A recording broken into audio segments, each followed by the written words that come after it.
Pagka negative yung report, pagka kabatch, pagtatakpan. Pagka hindi ka kabatch, ilalaglag na. Takot masyado sa media. Tayuan nyo naman pag tama yung mga tao nyo. Diba? Can you imagine, may storya kang ganito kalaki, hindi man lang tinawagan yung ambassador. So, dito sa Senate, kung may problema sa mga senador, okay na sa'yo kausapin yung Sergeant at Arms. No. So, kung may problema kay Alan Cayetano, okay lang sa'yo, Chief of Staff ko na lang kausapin mo. Hindi mo ako tatanungin. Ganun ang ginawa niyo sa Italy. Yeah, so can I wrap up, Mr. President? Can I ask, Mr. Chairman, Mr. Willie Fernandez muna before... Yeah.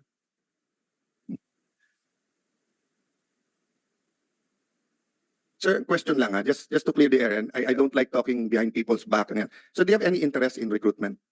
Okay, last two questions sa'yo, I have a question for Mr. Fernandez again. Alan, sino ang top guy natin sa Italy? Oh, it's the ambassador. So can you repeat your answer? You have no idea. Okay, I'm informing you now, it's the ambassador. The congen is under the ambassador. Okay? So did you think of calling the ambassador? No, don't look at your editors, etc. Ikaw ang tinatanong ko eh. So when I was writing it, I was not able to reach out to the ambassador, Your Honor. Yeah. And kung merong scam, and merong ambassador sa bansa na yon, ang in charge dito hindi yung congen. Kaya ako galit sa DFA. Ang hilig nyo maglaglag ng kasama nyo eh. Kahit nung nandun ako, ganun eh. Pagka negative yung report, pagka kabatch, pagtatakpan. Pagka hindi ka kabatch, ilalaglag na. Takot masyado sa media. Tayuan nyo naman pag tama yung mga tao nyo. Diba? Can you imagine, may storya kang ganito kalaki, hindi man lang tinawagan yung ambassador. So, dito sa Senate, kung may problema sa mga senador, okay na sa'yo kausapin yung Sergeant at Arms. No. So, kung may problema kay Alan Cayetano, okay lang sa'yo, Chief of Staff ko na lang kausapin mo. Hindi mo ako tatanungin. Ganun ang ginawa niyo sa Italy. Yeah, so can I wrap up, Mr. President? Can I ask, Mr. Chairman, Mr. Willie Fernandez muna before... Yeah.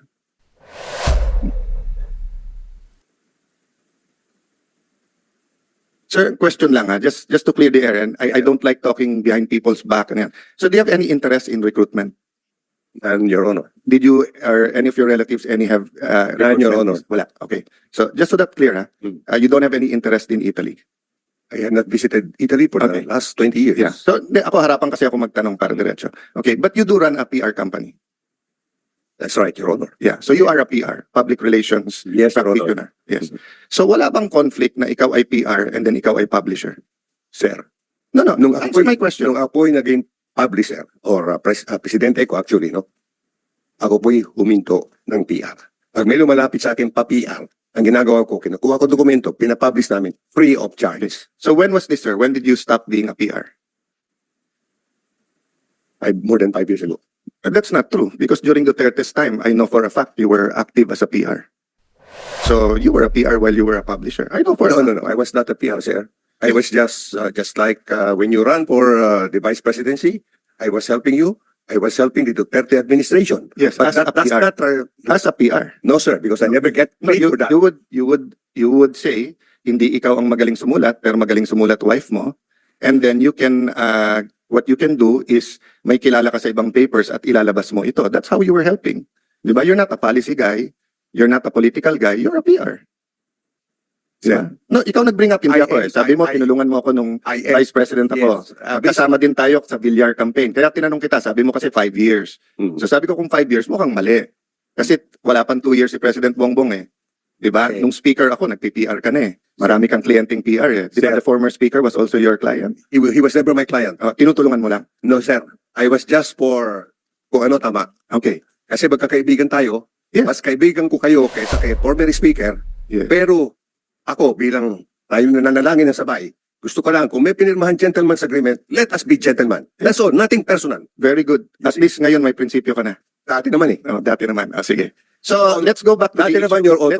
Let's go to the issue. The issue Yes, sir. is, hindi ka pwedeng publisher at PR din because may conflict yon. And you were telling me under oath na hindi ka PR. Pero I know for a fact nagpi-PR ka during that time. Ma'am, wag na kayo mag-coach. Alam ko naman kayo ang brains behind the outfit eh. Pero you don't have to, your husband can stand for himself. Kita mo, ang daming gustong sabihin eh. Di ba? No, the reason, Sir. so answer this question. Oh. When you called and berated Conjen Cato, pinagalitan mo siya, di ba? Sabi mo, hindi siya sumasagot. That's not berating. Is it- Because he, sir, Your Honor, let me Yeah. correct. I Okay, did not go ahead berate him. In fact, the records would show No, kayo na po magkwento, wag na yung record. So, tinawagan niyo siya. Umabot ng 17 o 19 minuto. 19 minutes. Yes, kasi magkakilala kayo. Magkakilala kami. Pero anong sabi tono ko? niyo sa kanya? Ang sabi ko sa Anong kanya, tono niyo sa kanya, sir? pare, sabi kong ganyan, bakit ka naman hindi sumasagot? Oh, ano sagot niya sa iyo? Sabi niya, Sumasagot siya. Hindi, wala akong natatanggap. Natawag. Oo. Sabi ko, pare, merong problema dito. Tapos meron kami mga bantering of some sort. Kaibigan ko siya. Nakita nga kami ngayon. Sabi ko, oy pare, mahal pa rin kita. Magkakaibigan tayo because I always remember No, the but good things together. You have a weird way of loving people eh. Tinitira mo yung mga taong mahal mo eh. That's not No, that's true. That happened to Lauren Legarda. That happened to me. I That happened to beg- many of your friends. fair. I beg to disagree. No. It was not I who Let's not go hindi there. ako tumira kay Let's Lauren not go Legarda. there. I was just reacting to you. You're under oath. Alam Yes, natin sir. yan. No. You're under oath, Mr. Chair. Wag natin ilihis yung issue. Ang issue dito kasi, was this a PR job? Was this a hatchet job nung Tribune na imbis na nakatulong na masolve natin tong scam na to, ay ang nangyari. Kasi hindi naman si El Mercato issue dito eh. Yung issue dito, yung 100,000 dolyar at mas importante, yung 100,000 Pilipino. Di ba? Let me ask- So kung sunod, let me finish. So kung sunod-sunod yung articles natin at binanatan, I don't mind. Dapat binanatan nyo pa ang ano eh. Kung sino OIC ng DMW, binanatan nyo. Kung sino ang Foreign Affairs, binanatan nyo yung ambassador, binanatan nyo lahat. I don't care. Banatan nyo si Kato, okay. Pero nag-target kayo ng isa lang eh. And then halatang halata sa banner nyo. Ang nakalagay sa banner nyo, recall. So gusto nyo alisin. That's why I'm asking you, sir. Let's stick to the issue. Are you a PR practitioner or your publisher? Are you both? No, sir, because No, what, yung lumabas please clarify, po, sir. No, yung lumabas po. No, sir, that's sa not my Daily question. Tribune, Please answer my question. My question is, are you a practicing PR? I am not because Not. I am the president of a Yes. newspaper. Now, Maalay, sir. sir. Now. Yes, sir. But you said for the past 5 years, and I know for a fact you were practicing during Duterte's time as a PR. You were offering yourself as a PR. You were telling people, pwede ka maglabas ng mga storya. Sir, that's not true. Hindi po ako nag-o-offer ng serbisyo ko. Sila po ang lumalapit sa akin in all humility. Okay. Then thank you, Mr. Chair. Inamin din niya. Ang kaibahan lang, hindi niya inoffer, siya ang nilalapitan. But that's, so I'll stop there, Mr. Chair. This is my point, Mr. Chair. Mahaba pa, marami pa. If I can just close one question with DFA and One DFA, last then question. tapos na po. Last question. One last question. So, guys, nandito na tayo ngayon.